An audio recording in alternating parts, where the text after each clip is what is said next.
Merhaba, ben Profesör Doktor Zerrin Pelin, nöroloji uzmanıyım. Bugün sizlere uykusuzlukla ilgili bilgiler vermeye çalışacağım. Uykusuzluk tanım olarak baktığımız zaman uykuya dalma güçlüğü, uykuyu sürdürme güçlüğü ve sabah erken uyanıklık olarak tanımlıyoruz. Yani sadece uykuya dalma güçlüğü uykusuzluk değildir. Uykunuzu sürdüremiyorsanız ya da çok rahat uyudunuz ama sabah erken uyanıp bir daha uykuya dalamıyorsanız bu da uykusuzluk tanımına giriyor. Herkes senede bir iki kere kafasına bir şey takılıp yoğun olduğu zaman, yorgun olduğu zaman uykusuz kalabilir. Bizim için uzun süreli uykusuzluklar, uzun süreli derken en az 3 ay süreyle haftada 1-2 gün ortaya çıkan şikayetler söz konusu olduğu zaman biz kronik uykusuzluktan bahsediyoruz. Kronik uykusuzluk sebeplerine baktığımız zaman onları iki gruba ayırıyoruz. Bunlardan bir tanesi uykuyla ilişkili olanlar, diğerleri ise diğer medikal hastalıklara ya da psikiyatrik rahatsızlıklara bağlı olarak ortaya çıkan rahatsızlıklar. Toplumlar geliştikçe kişilerin uykusuzluğa olan meyilleri giderek artıyor. Son zamanlarda yapılan çalışmalarda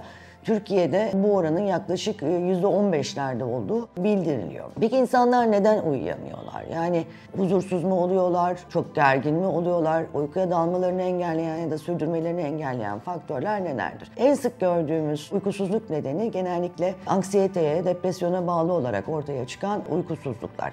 Kişiler şikayetlerinin ne olduğunu ya da mutlu olup olmadıklarını fark etmeden bütün günlerini gergin geçirip ondan sonra akşamleyin yatağa yattıkları zaman kafalarındaki düşünceleri bir şekilde boşaltıp rahatlayıp uykuya geçemiyorlar. Bu aralıklı olduğu zaman çok problem teşkil etmemekle beraber kişinin problemi, depresyonu, anksiyetesi devam ettiğinde 3 ay, 6 ay bazen yıllarca sürebilen uykuya dalma güçlüğü, sürdürme güçlüğü ya da gece uyuyup sabah uyanma şeklinde karşımıza çıkabiliyor. Diğer bir uykuya dalmamızı engelleyen şikayet bizim sıklıkla gördüğümüz huzursuz bacak sendromu. Huzursuz bacak sendromu özellikle kadın hastalarda çok gördüğümüz, yaş arttıkça daha sık ortaya çıkan, genetik özelliği olan yani ailede huzursuz bacağı olan insanlarda daha sık gördüğümüz bir rahatsızlık. Ne oluyor? Bu hastalık genellikle akşam saatlerinde ortaya çıkıyor. Kişi yatağa yattığı zaman ortaya çıkıyor ve yatağa yattığı zaman bacaklarında gerdirme hissi, hareket ettirme hissi,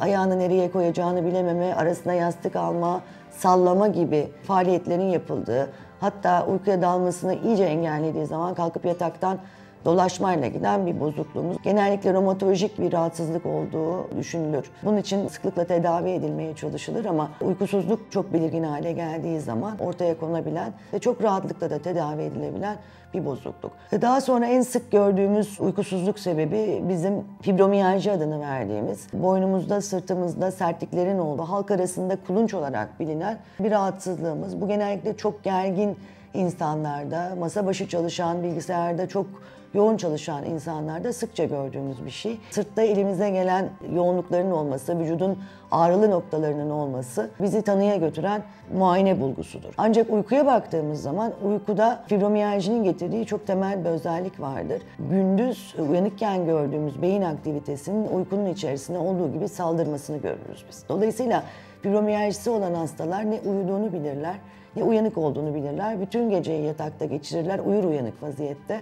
Çok sık uyanırlar, sabah erken uyanıklıkları olur ve sabahleyin kalktıkları zaman inanılmaz yorgundurlar ve gün içerisinde de sürekli kendilerini yorgun hissederler. Sabah erken uyanıklığı olan kişilerde gördüğümüz şeylerden bir tanesi de psikiyatrik rahatsızlıklardan bahsetmiştim. Depresyon. Sabah erken uyanıklık bize depresyonun belirtilerinden biri olarak gözükür. Neden erken uyanır bu hastalar? Uykunun iki dönemi vardır. Bir ilk yarısı ve ikinci yarısı. İlk yarıda biz daha çok vücudu dinlendiren, bedenimizi dinlendirdiğimiz derin uykuları çok yoğun olarak uyuruz. Sabaha karşı olan dönemlerde ise rüya uykusu dediğimiz uykular daha yoğundur ve sabaha karşı rüya uykularının yarım saat 40 dakikalık sürelere ulaştığını görürüz. Depresyon hastalarında rüya uykuları gecenin ilk dönemine doğru kayar ve vücudun ritmi gereğince rüya uykusunun uyunduğunu bilen beyin rüya uykusuyla beraber uykunun bittiğini düşünür ve uyku erken saatlerde kesilir. Kişi uykusunu almış vaziyette tekrar uykuya dalması inanılmaz güç